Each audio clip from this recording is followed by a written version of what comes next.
días, soy Fanny Martínez. Estamos a menos de 10 días de que den inicio las campañas electorales. Preguntarle de qué forma el gobierno federal brindará este proceso electoral y si ya tiene algún estimado del número de elementos que podrían participar custodiando este proceso. Sí, hay un plan que han venido definiendo con el INE, la Secretaría de Gobernación y la Secretaría de Seguridad Pública,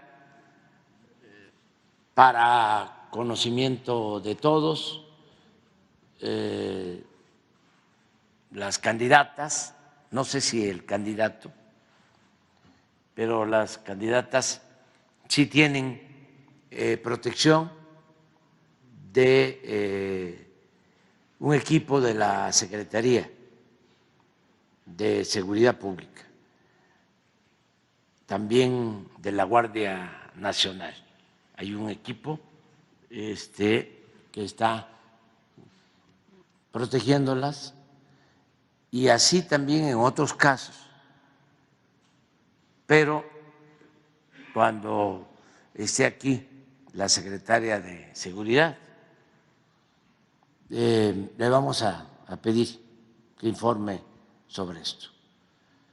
La protección no es nada más la vigilancia con elementos de la Guardia Nacional, es también esto que estamos viendo, que no haya falsedad en el manejo de la información, que se denuncien las guerras sucias como esto, porque lo que vimos cuesta muchísimo dinero.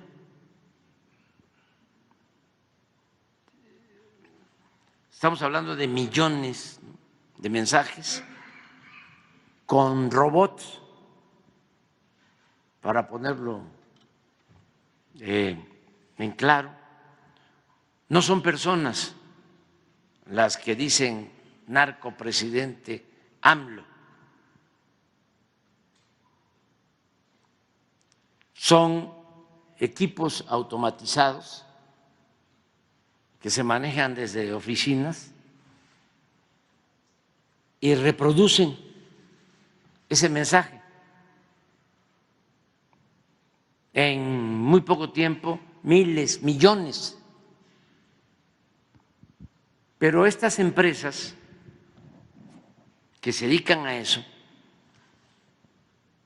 son empresas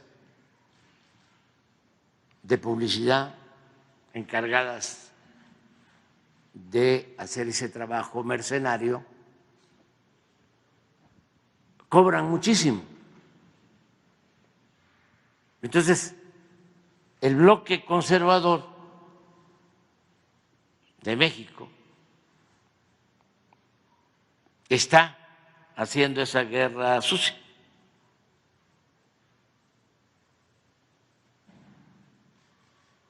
Y esto lo debería de investigar el INE. No. Yo no presento quejas. Yo nada más denuncio para que la gente se proteja. Es blindar a la gente ante este bombardeo de mentiras, de falsedades, de calumnias. Y así la gente pues está protegida y no es susceptible de manipulación, aunque no funciona porque el pueblo de México es mucha pieza y la gente está muy consciente. Pero sí hay que estarlo denunciando para ir tomando conciencia, porque los poderosos del mundo, las oligarquías en todos los países, para imponerse, para oprimir, para explotar, para robar, para saquear, ya no solo utilizan las bayonetas,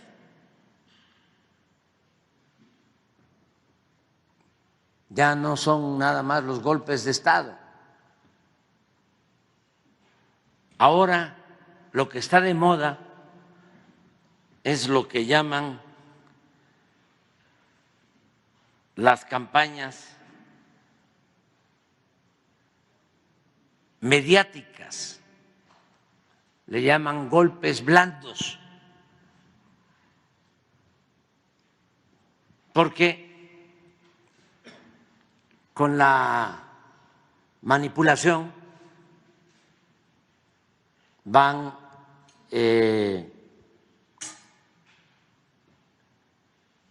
socavando autoridades que no les convienen,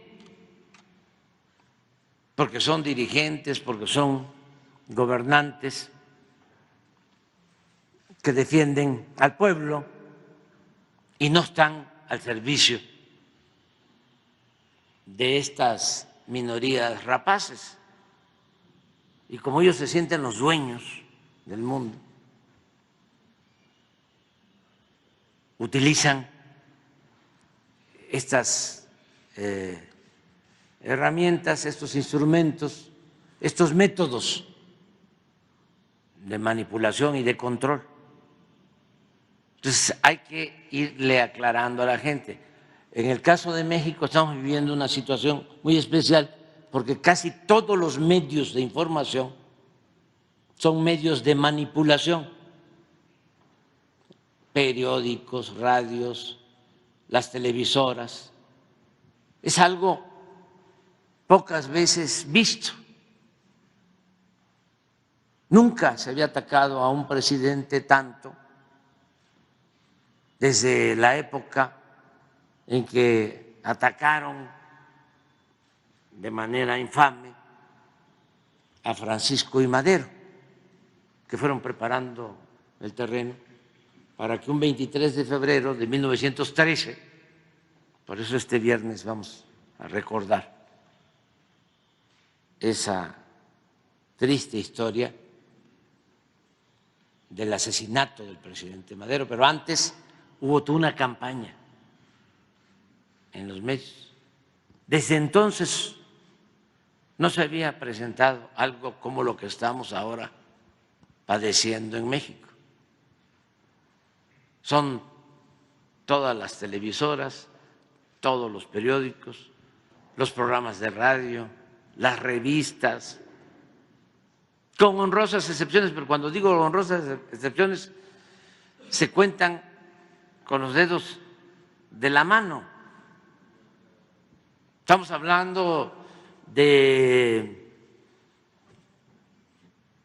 100, 200, 500 medios,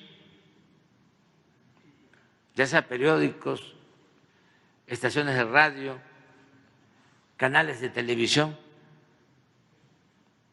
con 5, 10, 20 medios periódicos, 1 o 2, 3 radios, pues quizá un programa de radio conducido por alguien. La televisión no conozco, nada más cuando va Epigmenio con Ciro. ¿Quién otro va de televisión? no hay más. Entonces, es total, es completo el control, la manipulación, porque los dueños de los principales medios de información están enojados porque forman parte de la oligarquía, de los que se beneficiaban con la corrupción. No solo porque se les entregaba publicidad, se les pagaba con el presupuesto, que es dinero del pueblo, mucha publicidad a la radio, a los periódicos, a la televisión. No, eso es la bachicha, la minucia. Ganaban muchísimo porque tienen empresas constructoras, tienen empresas que se dedican o se dedicaban a venderle al gobierno bienes, proveedores, bueno, hasta de medicina. Loret estaba metido en una de las empresas que le vendía medicina al gobierno a precios elevadísimos, hacían su agosto. Nada más recordar que 10 empresas de estas que distribuían la medicina de muy mala calidad y muy cara, 10 empresas le vendían al gobierno 100,000 millones de pesos al año. Entonces, como ya no hay esos contratos jugosísimos, pues entonces ya son medios opositores. Se volvieron de la noche a la mañana críticos del gobierno, lo que nunca habían hecho en su vida. Loret de Mola nunca había criticado a los presidentes. López Dóriga nunca había criticado a los presidentes. Ciro Gómez Leiva nunca. Ninguno.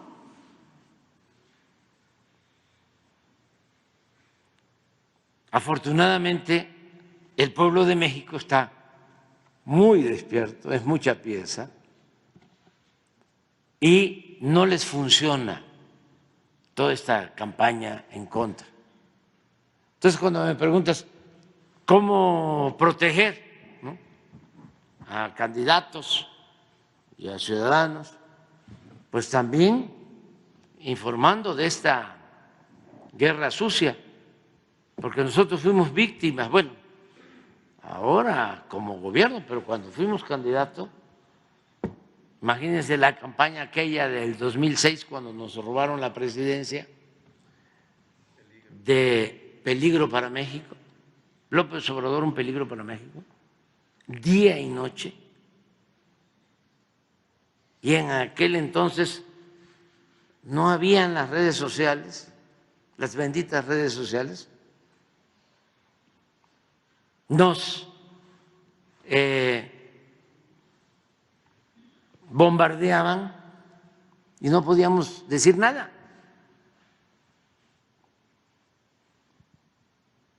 Un periódico, La Jornada, pero imagínense, aclarar en La Jornada o tener el apoyo en La Jornada frente a Televisa y Azteca.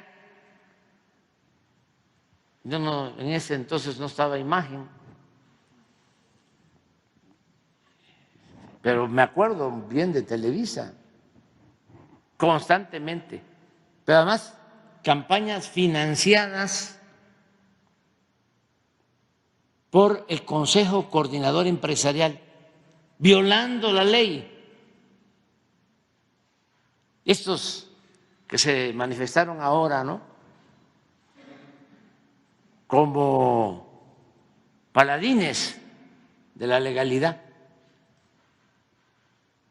defensores de la libertad y de la democracia, reverendos hipócritas. Todos ellos participaron o guardaron silencio cómplice cuando enfrentábamos esas campañas de desprestigio. Entonces, esto que estamos viendo ahora es lo mismo, nada más que en otras circunstancias, porque ya han habido reacomodos, ya es una nueva realidad, no se puede poner vino viejo en botellas nuevas. Ya esto no tiene ninguna importancia, no hace mella. Yo estoy pensando que solo hay que explicarlo, cómo funciona, pero ya no sacar aquí a Loret ni sacar al Reforma y al Universal, porque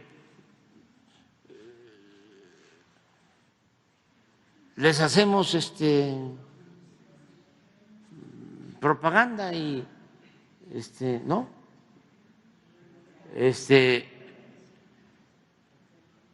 porque la conferencia esta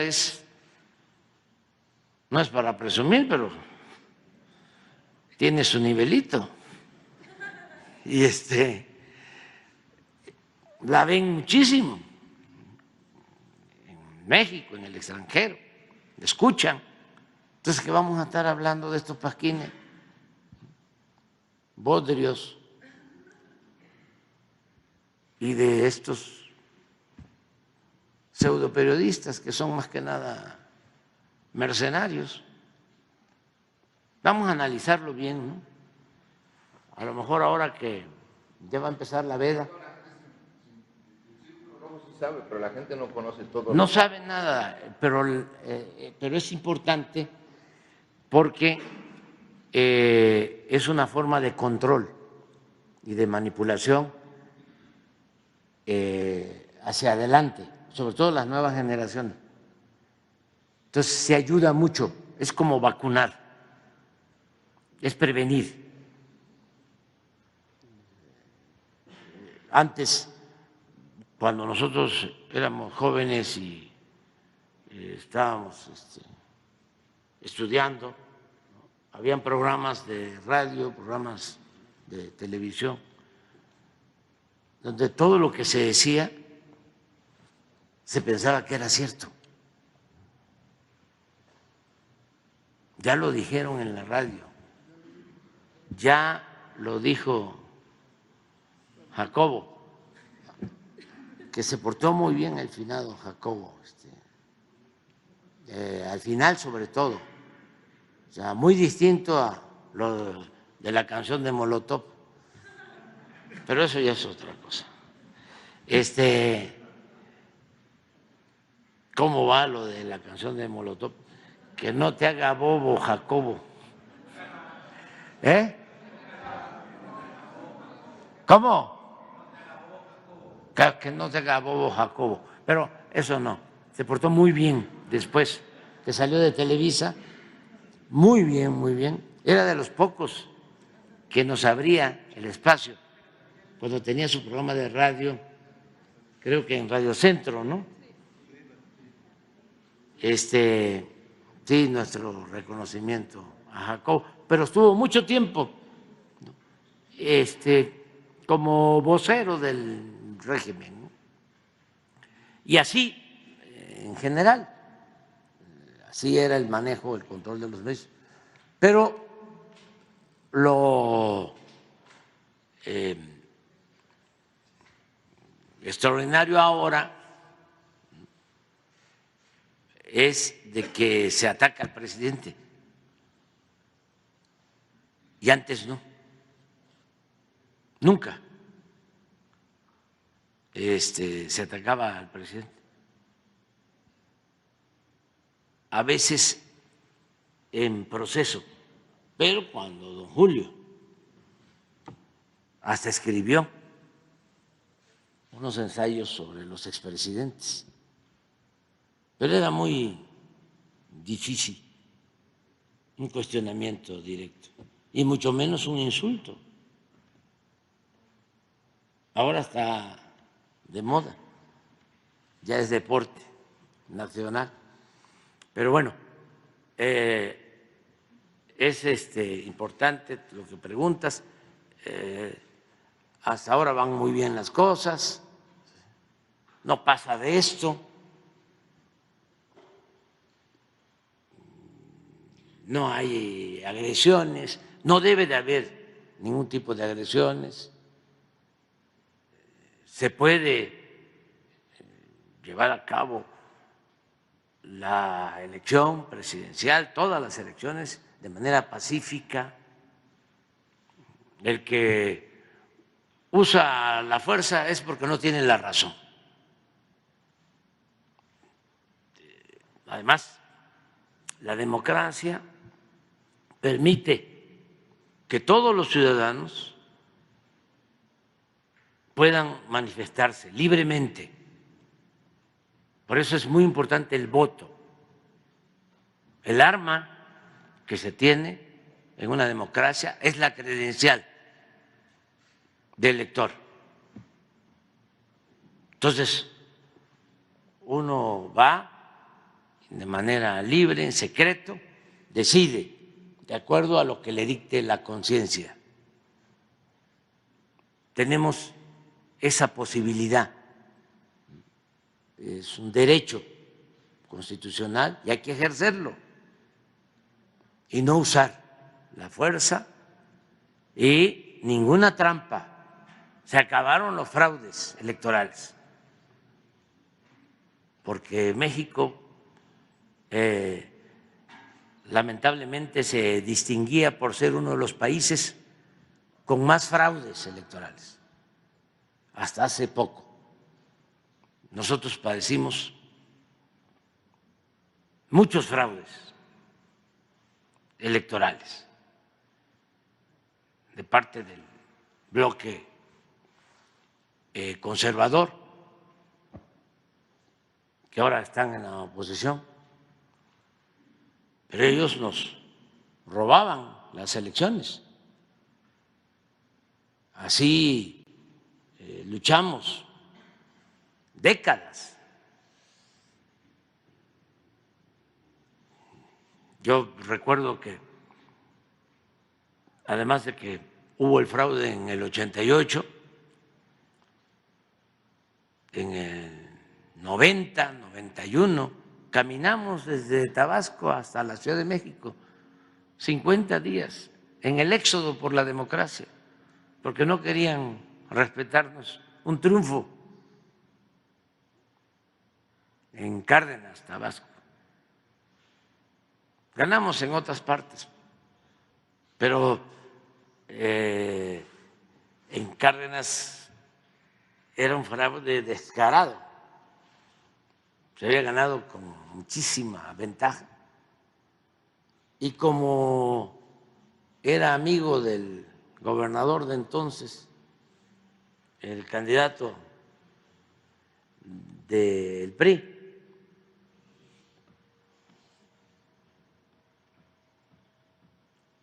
ahijado del secretario de gobierno,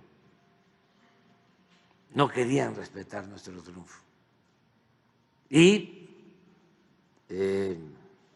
dispuestos a reprimir. Entonces decidimos caminar hacia la Ciudad de México, evadir el acoso. En vez de hacer manifestaciones, tomar carreteras, tomar palacios, dijimos, no, vamos a caminar. 50 días caminando. Y llegamos a la Ciudad de México en enero del 91, creo, 92, llegamos antes de que se firmaran los acuerdos de paz de El Salvador y como no les convenía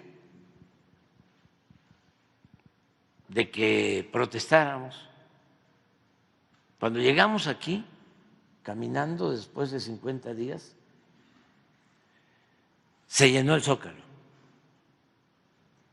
La gente muy solidaria, apoyándonos. Y días después iban a firmar los acuerdos de El Salvador. Se terminaba la confrontación en El Salvador, la guerrilla, y no podían aparecer como candil de la calle y oscuridad de la casa. Entonces nos resolvieron que iban a reconocer los triunfos. Y así se ganó por primera vez Cárdenas, Tabasco, el segundo municipio en importancia en mi estado. Pero costó muchísimo. En esa ocasión salimos de Tabasco, pero como el mismo día habían hecho elecciones, se habían celebrado elecciones en Veracruz y ahí también fraudes, se sumaron también a la protesta veracruzanos. Y recuerdo que en Tehuacán, Puebla, no, en San Martín, Texmelucan, ahí me alcanzó el doctor Nava, Salvador Nava Martínez, que le acababan de hacer fraude en San Luis Potosí y había logrado con una marcha por la dignidad que no entrara el gobernador impuesto, Fausto Zapata. Yo creo que ya falleció el señor, que en paz descanse. Y fue el doctor Nava, ya estaba enfermo, me fue a acompañar, caminar un tramo. Y me dijo, vaya preparando, Manuel, la gente porque no van a lograr nada. Al contrario, no les van a dar nada como represalia para que nadie vuelva a hacer esto, que no quede como mal ejemplo.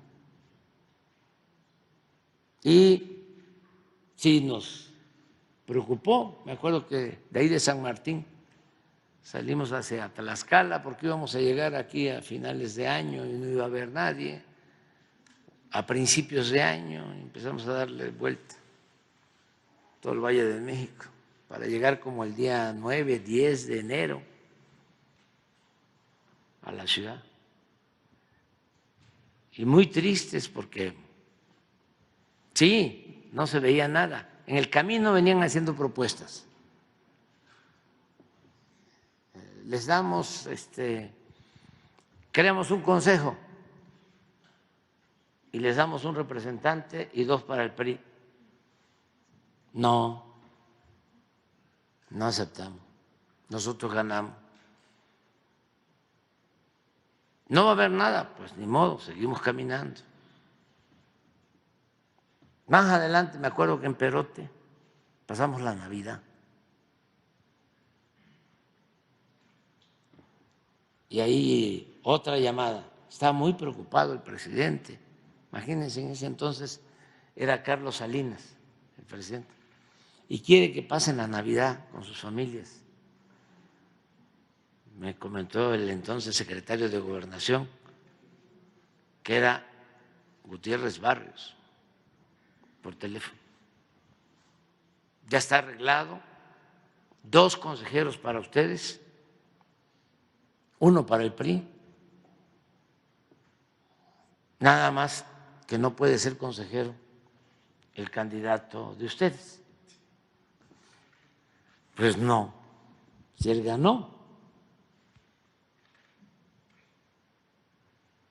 Y ahí muy amablemente me dijo, ¿sabe qué?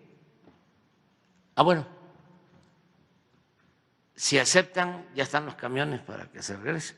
La gente, veníamos como 1000 y de todo, porque vienen pues los demócratas, ¿no? Vienen los místicos, un movimiento así, los que vinculan la democracia con lo místico, como una peregrinación, y vienen también los jóvenes, los rebeldes, que nos daban mucho dolor de cabeza.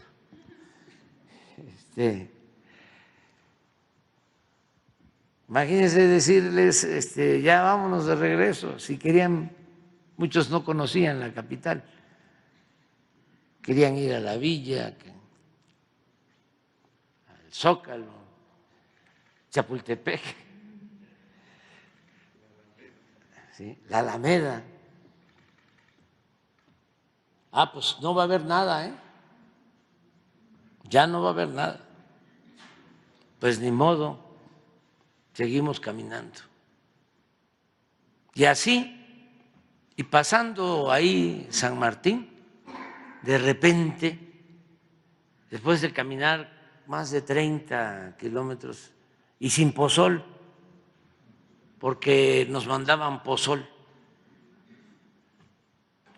que es maíz con cacao y da mucha fuerza. Eso es lo que se usa para el trabajo en el campo, en el trópico. Se terminó el pozol y quienes se encargaban de la comida y del agua, ¿no?, eran unos tambos así, de 200 litros. Y todo el mundo llevaba su pote, como decimos allá,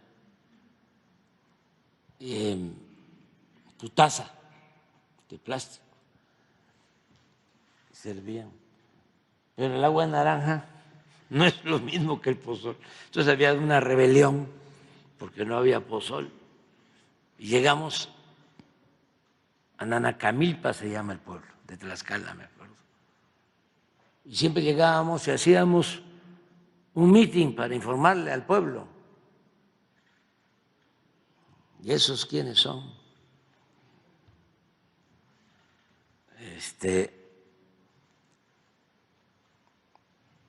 Y esa vez, cansados y desmoralizados, no, vámonos al campamento. Pero llegando al campamento, donde nos quedábamos,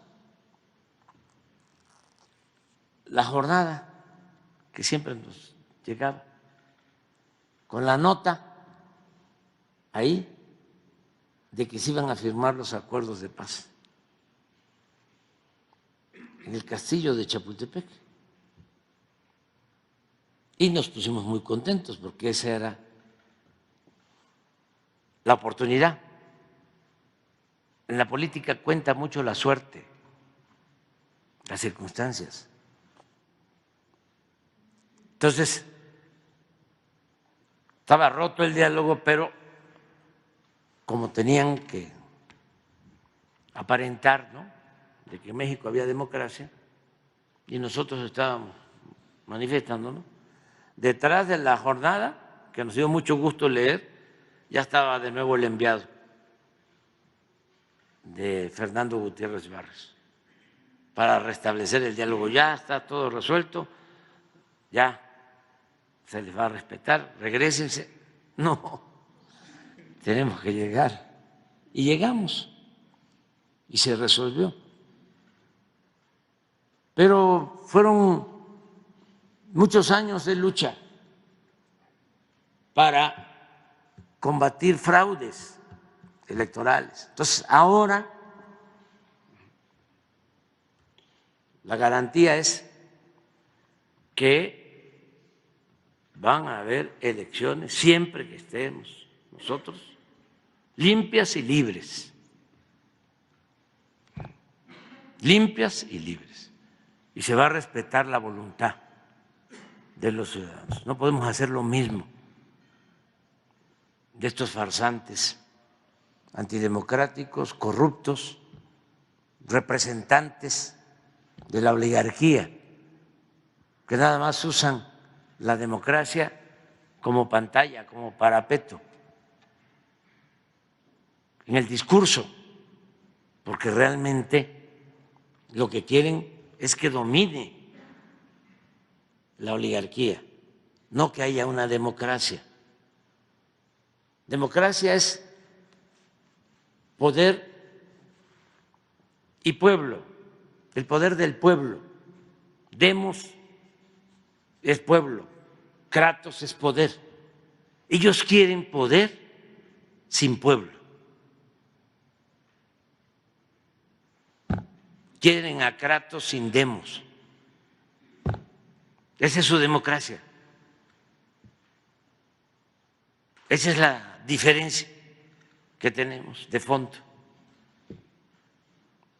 Entonces sí vamos a proteger y todos tenemos que ayudar a que las elecciones sean limpias, sean libres, que no haya compra de votos, que no haya falsificación de actas, que no se introduzcan boletas a las urnas, que no haya carrusel, que no haya el ratón loco, todo eso que padecimos, que no voten los muertos, que no haya urnas embarazadas, etcétera, etcétera, etcétera, etcétera. Que no haya apagones cuando están contando. ¿Quieren ver cómo le hacían? ¿No tienes ahí? Puede ser de cómo contaban las boletas, los votos antes. Ese que pues, búsquenlo, allá en la red puede ser que esté. Empieza a contar boletas, 1, 2, 3, 4, 5, 6, 7, 8, 20, 22, 23, 24, 25, 26, 27, 41, 42, 45, 45. Búsquenlo. O sea, eso era lo que había. Todo esto para los jóvenes, pues. De repente ve un joven, también los jóvenes ya están muy despiertos. La marcha, con todo respeto, del domingo es de pura gente mayor y muchos camajanes. Los jóvenes no estaban ahí, no había jóvenes. Ya es otra cosa, ya los jóvenes ya están muy despiertos, pero de todas maneras hay que estar hablando de esto.